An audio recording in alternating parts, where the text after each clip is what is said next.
Bonjour à tous. Je continue à vous partager des extraits du livre du professeur Ratzinger, Le Dieu de Jésus-Christ. Deuxième chapitre, la descente, événement spirituel.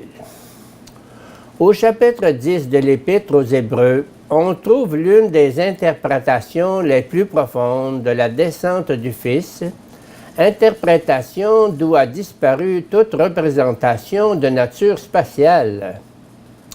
C'est pourquoi, en entrant dans le monde, le Christ dit « Tu n'as voulu ni sacrifice ni oblation, mais tu m'as façonné un corps. Tu n'as agréé ni sacrifice ni holocauste pour les péchés. Alors j'ai dit « Voici, je viens, car c'est de moi qu'il est question dans le rouleau du livre, pour faire, ô Dieu, ta volonté. » Psaume 40, 7 et 9. 7 à 9.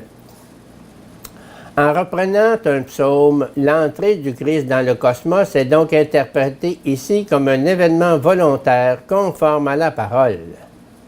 Tu n'as voulu ni sacrifice ni oblation, mais tu m'as ouvert l'oreille, ce qui signifie ce ne sont pas des dons matériels que Dieu veut, mais les oreilles de l'homme, son écoute, son obéissance, et donc, à travers elle, lui-même. Voilà en quoi consiste la véritable action de grâce, celle qui convient à Dieu, entrer dans la volonté de Dieu. Pour l'Épître aux Hébreux, ces paroles du psaume font percevoir le dialogue entre le Père et le Fils qu'est l'incarnation. La théologie de la parole devient théologie de l'incarnation. La nature même du Fils est de se donner et de se reprendre librement.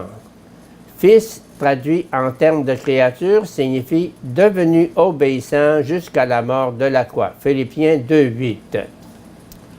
Nous devenons Dieu en devenant enfants, fils, c'est-à-dire en entrant dans le dialogue de Jésus avec son Père et en laissant pénétrer ce dialogue que nous avons avec le Père dans la chair de notre vie quotidienne.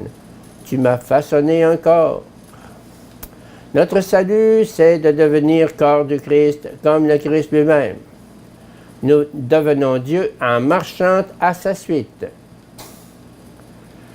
Et Dieu s'est fait homme. L'incarnation de Dieu est l'article de foi central du credo chrétien. La piété du Moyen Âge et du début des temps modernes, pensant à l'humanité de Jésus, s'est attachée avec prédilection à cette réalité. Elle parla des mystères de la vie de Jésus, entendant par là les différentes phases du cheminement historique et terrestre du Sauveur. Jésus a vécu la condition humaine à travers les différentes phases de l'enfance, de l'âge adulte et de la mort.